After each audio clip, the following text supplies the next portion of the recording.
I say, there's a man under the car. There's a thing under the car. Hello, my name is Oliver, and that's Dad, otherwise known as Andrew, and welcome to our garage. Good morning. Good morning. Now then, today we are finishing what we were doing in the last video, which is just buttoning up the front ends, and then we are going to prepare the booty for a bit of colour, and that means paint. Right, so we can take the roof off and paint the back of the car. I'm actually going to take off this rear support here. And the plan with that is that then this can be carefully undone and sorted out and removed without damaging it. And this can be then repainted separately to the rest of the car. Well, as such is the plan. We've never done this before, so let's just see how it goes. We've also ordered from Matt Soft Tops new interior trim, this stuff.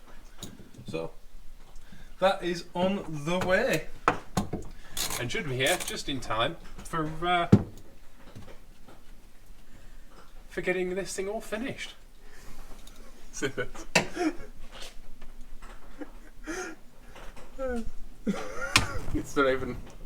not even on.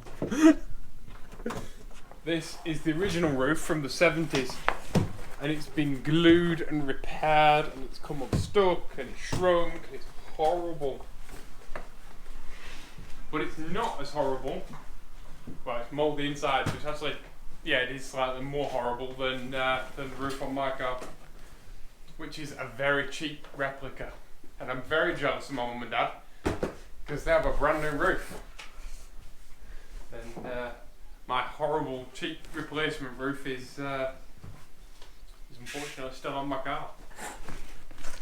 That's the thing though with it. A daily driven classic, you've kind of just got to say, well, I'm going to do these jobs now, and then I'll get to other jobs later. And you can't always do everything all at once, otherwise you'd never drive it. It's like this, it won't be finished even when we're done. But it will be at a point where Dad can now just do jobs on the weekend and do little things. And then make it nice slowly. You know, make it nice. The problem with this thing is it was so badly bodged and messed with that this is a piece of pool noodle and some cable ties Dad used to keep the roof from flapping on the motorway because the roof is narrow. What was I saying?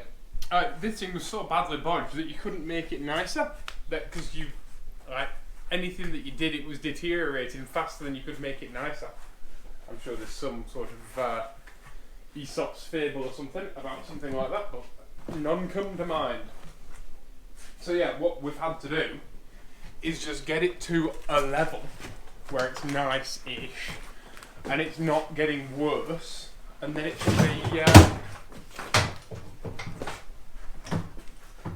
can be worked on from there and improved slowly. Well, that side comes off. That side, yay, there we go. Oops, don't know what they were. Oh, they're the box. Okay.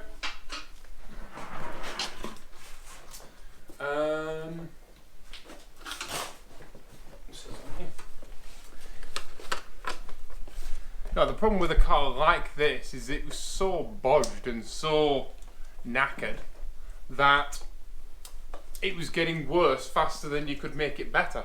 So just doing a little bit on the weekend wasn't enough. So what we've had to do is do all of this work just to get it to a level where now it can be made nicer. You know, the good thing about my car, which by the way my Jolene, my 2CV, far from perfect. You know, really bad paint. I hate the seat covers. The roof is a cheap replica. But the good news is that the last owner, although he didn't drive it enough, the thing that he did do was he got it to a nice level so that it's not rusting in place and it's not bodged and it's not whatever. Everything that I've had to do to my car has been because the last owner didn't drive it enough, and or he used wrong components or whatever because he didn't know. But it's foolhardy really to think that any car that you buy that's half a century old. I mean, Jolene's 59 this year. Yeah, it is me. Is We're both in very good condition. I don't know if you hear that. Dad says Jolene's the same age as him, and we're both in very good condition. Jolene's slightly better. There we go. That can be repainted now. But it's foolhardy to think of any car that's, you know, over a century old or 15, you know, it's nearly 6 years old that you can just buy and drive and do nothing to. You can daily really old cars. I have friends that daily pre-war cars. A lot of friends that daily pre-war cars. I've met a load through this YouTube channel, and the only difference is the amount of maintenance that you have to do, basically. And older cars require more maintenance, but there is an amount of sorting that happens when you buy an old car like this, because the fact is they've all had owners and they've all had stories and they've all had problems and fixes and a life since they were built. And anybody that says that a car is, or you know, a lot of people say about Beetles, like, oh, the Beetle was the Nazi car and all of this. But what they don't look at is the individual history of each car and the fact that it was somebody's first car that they learnt to drive in, and it took a pregnant woman to hospital, and then that child grew up, and then they learnt to drive in that car, and, you know, 2 or 3, 4 generations of people have had their lives revolve around this machine, and that's an incredibly beautiful thing, and it's those stories that I love with cars. But quite often, old cars like this find themselves in the hands of people who don't know how to look after them properly. It's one of the reasons why I love making these videos, because it allows people who otherwise wouldn't have had the information or the knowledge or whatever to actually try and do it themselves, you know. And I don't want to be elitist and say, oh, you're not a proper car, but you know, I hate that. When you see that on the internet, you're not a real car person. It's daft. And I hate elitism in car culture and stuff. And that's one of the reasons why I like doing these videos, because it democratizes it all. You know, when I first started doing 2CV stuff, all of the information for my generation of 2CVs was in French. And I didn't speak very good French at the time, and I still don't speak very good French, really. I'm not fluent by any stretch of the imagination, especially with COVID and not practicing and not being social. But I just had to figure it all out, you know. And if I can pass that knowledge on to other people so that they can make their cars nicer and make their cars right and give people confidence to work on their cars, then that's a good thing, innit? So anyway, let's get this stuck in. But I just wanted to say, you know, that cars don't have to be perfect. And I'm a big fan of a mutt. I love a mutt. I love a car that has had a tough life and that you can make nice and beautiful. And like my car, it was dragged out of a barn by its previous owner, who did the very valiant thing of spending a lot of time and money on it to get it going and get it okay-ish. But it never ran right, which is why I only did, you know, 500 kilometres in 5 years of ownership. And then I bought it and I did 15,000 miles in my first year of ownership. I never didn't drive the thing. But it wasn't without problems. You know, I had voltage problems, I had voltage regulator problems, I had battery problems. I had a starter motor that died and I couldn't afford a new starter motor. Aeroplane. I don't live on a flight path, but we are on a military flight path, so every now and then we get like a Hercules flying across the garden. But I had a lot of problems, and it was one of the things that inspired me to, because my generation of 2CV, although they're worth a fortune now, was the unloved model that nobody wanted back in the day. Because it wasn't a 2CV6, it wasn't the new one, but it wasn't a Ripple one, it wasn't the old one. But I adore my car, and it's taken a long time to get sorted. But now it is sorted, I can kind of just do bits of jobs on a weekend and keep it nice, and I can make videos about it and pass them on to you.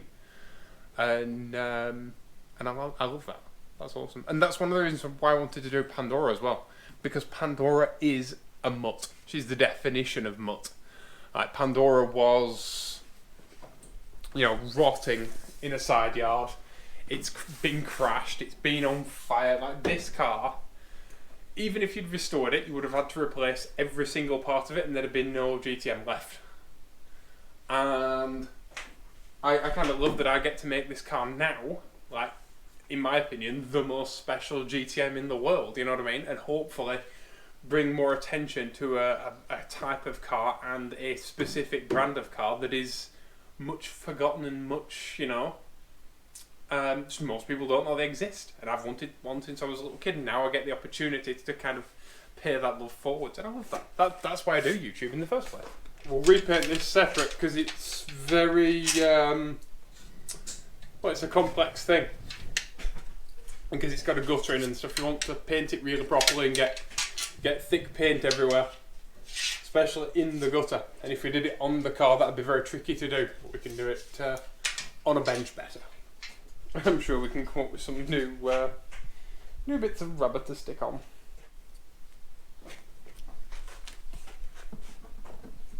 That's a bodge that was on my car, the door seals for the front suicide doors.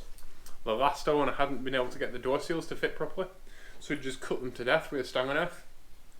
And then they didn't seal at all, so there was no point having door seals, so I had to replace them all.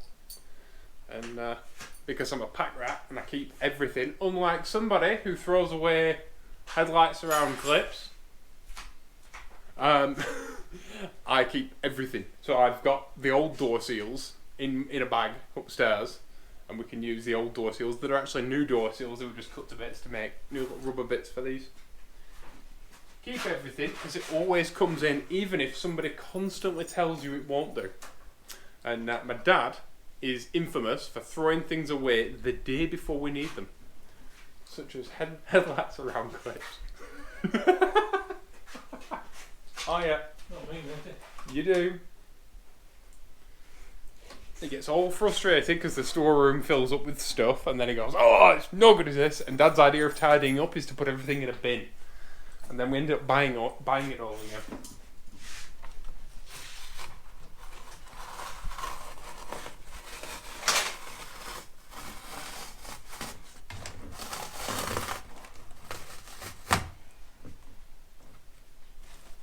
It's proper minging.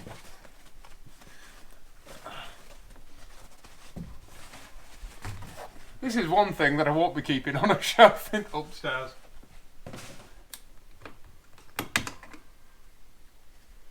Huh. No wonder it didn't work. It had no bulb in it. I have a fancy Chinese LED panel to put in this when we put the car back together. So got that to look forward to.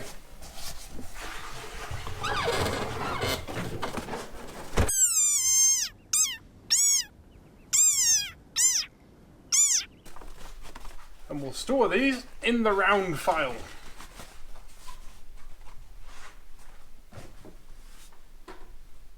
So I'm carefully removing these seals because we don't have new ones of those, but what we do have is new poppers and stainless steel screws and stuff supplied by Matt.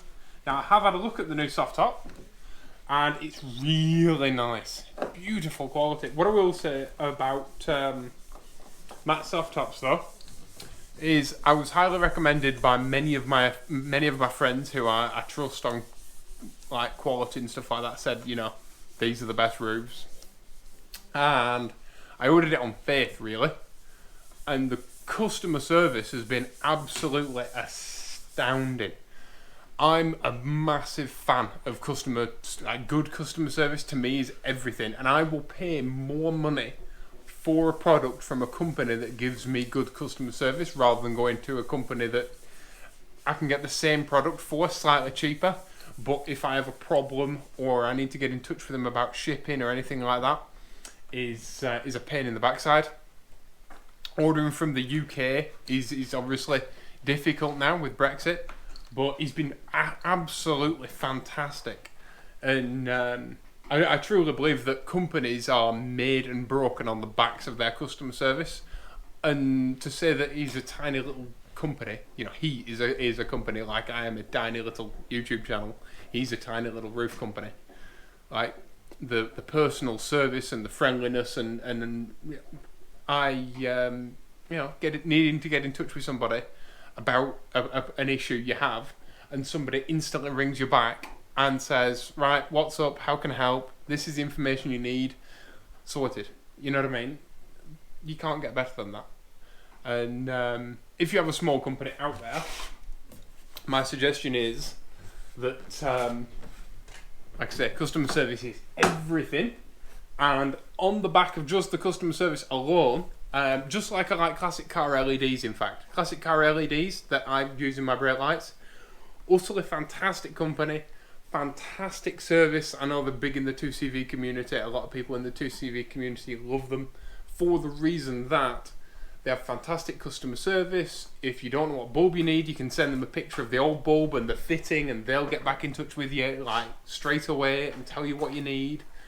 Like, these little tiny companies are the backbone of our motoring world, and when they are, you know, when they're good with customer service and stuff, it's worth every single penny to support them. And I don't know what we'd do without them. I recently had a bit of a run-in with another company that not 2CV related, but another run-in with a company that did kind of stuff from the UK. And I've been ordering stuff from the UK since Brexit because there's a lot of stuff I just can't get in France. You know, everything from hair stuff to vitamins to whatever. And that particular company, like, they didn't tell me that there'd be extra charges, customs charges. They didn't tell me anything. They didn't fill in the customs form correctly. And this is like a big goods company. And thanks to the lovely people at DHL, we actually managed to get it all sorted. But they just went, well, if you don't like it, send it back. Well, no, if I didn't want it, I want to have ordered it in the first place. But it just goes to show I'll never ever order anything from that company ever again, because, you know, your customer service is everything. So if you have a small company, put masses of your budget into customer service, because it really is everything. In my opinion, like I say, I'll happily pay more for a product from a company that has good customer service than anything. And if I buy a product and I have an issue and I get in touch with them and stuff, and they are fantastic and the product is fantastic and everything, then there's a big likelihood that I'm going to do a review on them and stuff like that. That's why a lot of my reviews are very positive, because I only review products that I like. I don't see the point of moaning on the internet. There's enough people moaning on the internet without me adding to it. And there's no point in me wasting your time with a review for something that's rubbish. There's somebody in Spain or in South America right now that is watching this going, oh, those seals are in such good condition. I used to really suffer with the quality of rubber components and plastic components when I lived in Spain. With my little Daihatsu, everything that was plastic or rubber just died instantly. Hello, South and Central American viewers, by the way. That's something I never thought I'd say on this YouTube channel. There's a massive base of South and Central American 2CV enthusiasts. Los argentinos, brasileños, bueno, brasileños no habla castellano, pero sí. Chilenos, argentinos, con los citronetas. Los citronetas son super guay, me encanta. Y los, oh, Dios, tres chavos, dice, tres caballos. They get in touch with me all the time and they're like, where do you buy 2CV parts from? We can't get them in Argentina. And I love the people who know that I speak Spanish but try and email me in English anyway. They're brilliant.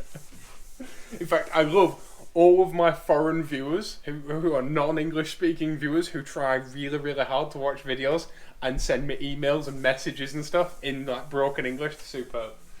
As someone who's dyslexic, it's incredibly impressive, because I couldn't do it.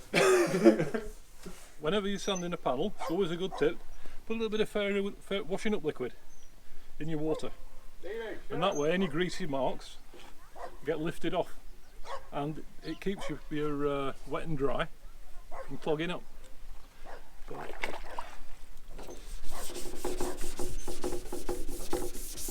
And remember, your paint finish is only good as your preparation. So basically, what's underneath comes out on top.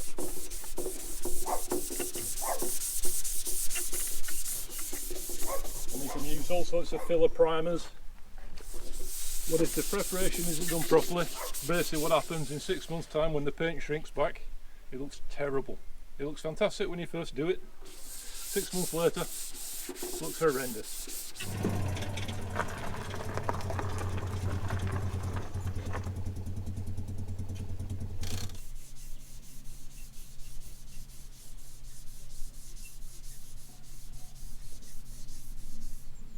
We've just had a parcel arrive, and this should be our new headlight surrounds. Now, we did throw around the idea of making some clips, but we decided just to order some anyway. So these are from Germany, and we have German 2CV Haribo, because of course we do. And we have some new in box. How did it come undone?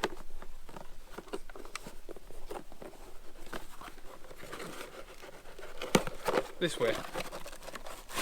We have some new in box. I'm going to wipe it all down because Corona. Ooh, these are chromed plastic ones. And these are the new to replace the old, and the reason is that these don't have clips on the back, but these do have clips. The reason why we went for the plastic headlight buckets is because Dyane front wings are famous for rotting, and I think that's because the metal headlight back traps water. One of the first things that you could buy for a Dyane, one of the first things that they started reproducing, were plastic front wings. And there are a lot of Dyanes out there with fiberglass and plastic front wings. They've started doing metal ones now, but they're over €350 each, and the best way to keep something nice is not to let it get rotten in the first place. So hopefully these plastic headlight buckets won't trap water the same because they're the better design, and to use those we need these headlights around. So let's pop them on, shall we? So. And apparently there's no longer like a gasket that runs around here. Well, there we go. Now, one of the problems I've had with filming with my dad is that he gets really excited when new parts arrive and he just bolts them on and doesn't wait for the video. We've actually replaced the indicator lens as well, because this is the old one, and as you can see, it's quickly turning itself into an Altezza indicator. Now, if you went for your control technique or your MOT with this lens, you'd have to run an orange bulb. It wouldn't necessarily be illegal, but you'd have to use an orange bulb so that the indicator light was orange. Because if you have a faded lens like this and you're using an original white bulb, then that will be a control technique or an MOT fail. And even if you get pulled over by the police for it as well. So definitely something to bear in mind. If you don't want to replace your original indicator lenses and they're all faded like this, because I know what some people are like, they would rather drive around with this all faded and knackered than replace it with a part that might not be factory original or new old stock. Then you need to fit orange bulbs or replace with exactly the same repop. So to get the third windows out, to get these rear quarter light type windows out, I'm going to use a bicycle tie lever. Now I did this to get my windscreen rubber out on my car on Jolene, but bicycle tie levers that are resin are one of the best trim tools that money can buy, and they're incredibly cheap. This is actually a really expensive Park Tools one. They do a good job because they're far better than possibly damaging a rubber seal with a screwdriver or something like that, and they're actually designed for leverage. And you've just got to work your way around. You know those memes that you see on the internet about like cable ties and duct tape and WD-40? Dish soap should definitely be added to that list. as you know, if you're an avid watcher of this channel, I dish soap a lot. Anytime you've got anything rubber, you know, if you're fitting tyres or anything, it comes in extremely handy.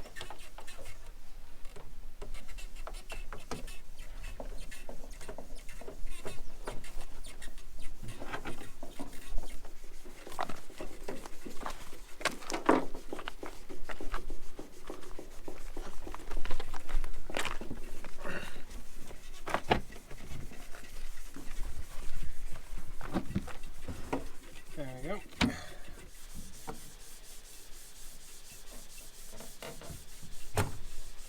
The Oliver Pickard channel, where the bodges just keep coming. Right, here's another bodge I've just noticed. I thought that felt weird when I took the door off then. And the reason is, the door hinge is completely bodged. So, this bottom is split apart and shouldn't be split apart. This top one here has a pin in it that's weird. And the door itself has a something, possibly pin, holder that's either seam sealed or just badly welded in place. And the bottom has a bolt in it. So the bolt weather should be a roll pin. Yeah. Well, no, the pin should be in the chassis of the car. So yeah, that's going to need sorting. This is why this series is flipping never ending at the minute, because anytime I touch anything, somebody's been there before me and messed it up. And this is one of the problems with reviewing classic cars, is that when a car's a bit funky in a certain way, you don't know whether it's that car or all cars like this. Like, it's really difficult to do a review of, say, a Dyane and say, well, all Dyanes are like this, or is it just this Dyane? You know, you don't know until you've driven multiple. You really don't know. And that's why a lot of people who review classic cars for a living are very general. When they talk about the cars, they talk about the history, they talk about, you know, very general driving descriptions. And that's because until you've driven, you know, 4 or 5 of them, you simply don't know. And it usually is that cars tend to, like, all Dyanes will wear in a very similar way, but you don't know what's been bodged, you don't know what's been repaired, you don't know what's been replaced. So if all of the cars were all unrestored and they were all, you know, slowly gaining miles, they would all feel approximately the same. But if you've got a car that's barely been driven, that's always weird. That's always kind of very odd feeling, and you know, dry seals and all of that stuff. It always feels like it needs a really good take apart and grease. You get a car with a squillion miles on it that's really, really, really well looked after and might look in terrible condition, but it drives fantastically. And then you might get a car that looks fully restored and is utterly beautiful and has fantastically shiny paint and drives like an absolute bag of spanners. There's no consistency to it, and that makes, you know, my job very hard. And it's one of the things I love about driving classic cars. It's one of the things I love about driving other people's classic cars and reviewing classic cars. But it's also one of the things that a lot of classic car reviewers and magazines will never say, which is a shame. And you know, I'm independent, so I get to say these things, because a lot of magazine editors would say, "Oh, you can't say that," but I get to say the things that I want to say. That's the joys of being independent and not working for a company or writing for a magazine.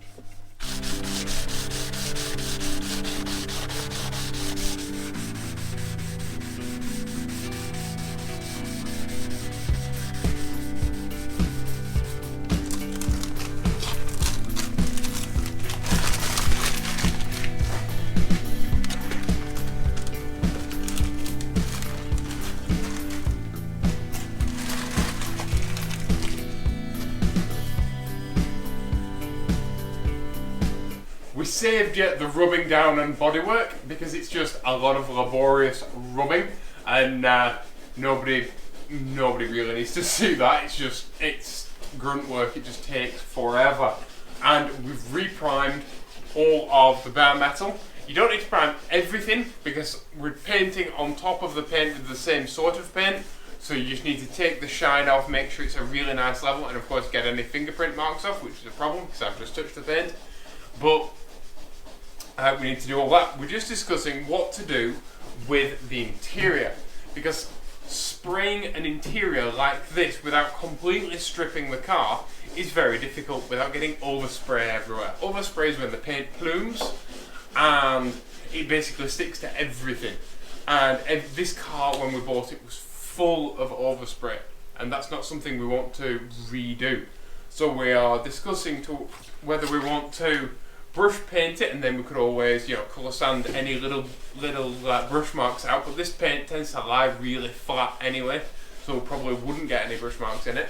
And Dad's extremely good at doing that sort of stuff because he used to do a lot of brush painting of cars and stuff when he was a kid. Because my grandfather's a sign painter, and so my dad's like excellent at that kind of stuff. That's why one of the reasons he's so good at bodywork. But I don't know what we're going to do. So we've got all the other panels upstairs ready to paint, and we've got a bit of time to decide because we're waiting for it all to warm up. One of the key things to do when you have a car like this and you're respraying it in your own garage is to wait until the dew has lifted, wait until the day warms up a bit. That's why it's a good idea to do it in summer, because if there's water in the air, any humidity, it tends to fill up your compressor with water, and what was humidity in the air turns into drips of water coming out the end of the compressor. And of course you don't want water mixed in with your nice paint because the two separate. So we're waiting for it to warm up a bit and then we can start spraying. But we've got a lot of rubbing down and cleaning to do, and of course deciding what we're going to do here. Back in the old days, what a lot of paint shops used to do is use jackets, like literally physical human jackets, and when they sprayed a wheel well or anything like that, they'd put a jacket over the wheel and then spray the arch so that they wouldn't get paint on the wheels and tyres.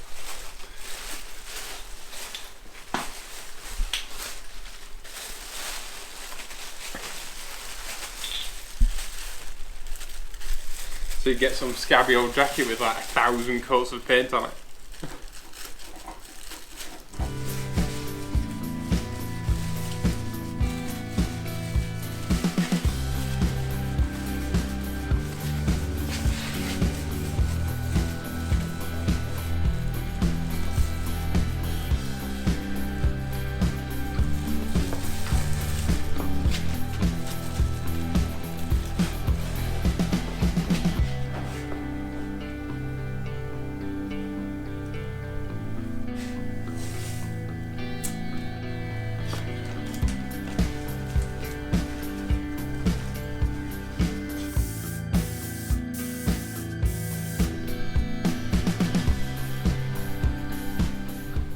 Right, so it's been a while and I can unwrap. Now, this paint is, I have a sneaking suspicion that the paint doesn't match. I can see that the paint doesn't match. This has been a problem for me with my car as well, that when I've bought paint that's supposed to be the right colour, it isn't the right colour. I don't know whether it's because the paint oxidises over time and changes colour. That might be from this era of paint, I don't know. I think that, I don't know whether it's the type of paint that they used or modern mixing techniques or what, but I had the same problem with my car. The paint didn't match, and I don't think this does either. But let's see how bad it is first. Before I doom it, let's with a bit of positivity have a good look. This isn't the world's most professional paint job, as you can see. We're painting a car not because we want to paint a car, but we have to paint this back part of this car. There's no way around it. And so it's not the optimal time for us to be painting a car. It's not, you know, we don't have half of the gear that we need really, and we can't spend a fortune making it, and we can't wait ages to get the gear because my mum and dad need their car. So it kind of puts us in a bit of a difficult position. Because we've got a car that needs painting, and I know it's not going to match, and I know it's not going to be right, and it really upsets me because I just want it to be the best that it can be, you know. And it may be that we have to. It's the reason why we're not doing a full respray. In a perfect world, I'd do a full respray, bare metal respray of this car, or at least, you know, take it all down and respray it. But we don't have the kit at the minute. We don't have a water separator. Our compressor's big enough, but it could be better. Our spray gun, it could be better. Obviously, we're not in a paint booth. You know, we haven't made a booth. We haven't made a clean room. Like, it's not really warm enough. Like, we've done the best that we can with what we have and the time limits that we have. But it's not ideal. Sometimes you just have to do the best you can with what you have at hand.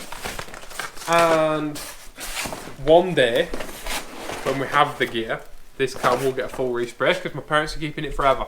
The good news is that matching colours don't matter, really.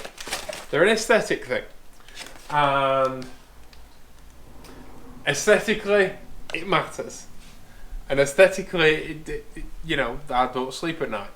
But the important thing is that this car was damaged, it was rusty, it wasn't good, and now it is. Now it's protected, and now it's okay. It's also important to remember that this isn't very clean. In fact, you can hear it. That's not shiny paint, obviously. This car is dirty here and clean here. And this hasn't been cut or polished or anything ever. I don't think my dad's ever done it. So that's the thing. This needs a cut and polish, so it might not just match because of that. I don't know. But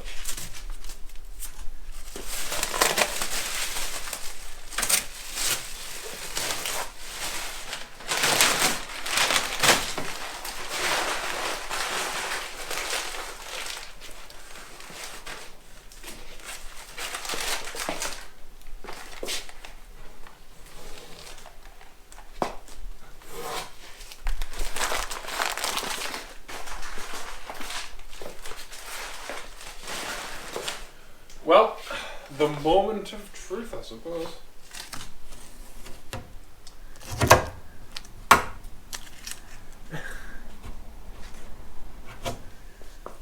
It doesn't match.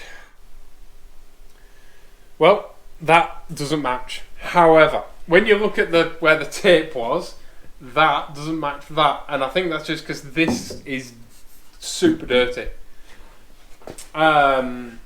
We knew it wasn't going to be perfect. We knew it wasn't going to match perfectly just because of what's happened with Jolene in the past and my car not matching perfectly. And we know we're not set up, as you can see, we're not set up to paint a car at the minute. We're not set up to fully strip a car down and paint it properly and do the whole thing, which you know, we're set up for fabrication to do Pandora. And if I could have painted my car fully, I would have done. And it's just not the time for that. We don't have a water separator. We don't have, you know, we don't have a really nice spray gun. We can't make a spray booth. None of that stuff. So we knew it wasn't going to be perfect, but I didn't expect that not perfect. You know, I didn't expect a different colour. All right, it's not yellow, but it's definitely not the same blue. So I need to talk to my mum and dad about it and decide what we're going to do. It might look better after a cut and polish. We'll have to see. So if you enjoyed this video, if you enjoyed this video, please let me know down in the comments below. Tell me what you think, because I'm a little bit despairing at the minute. I've got to be honest. Thank you all for watching. Please be awesome for each other. Remember to subscribe and support these videos and all of that stuff. And there's a bunch of other videos in places, so go watch those. Thank you all for watching. Please be awesome to each other, and I'll see you all in the next video. Bye bye.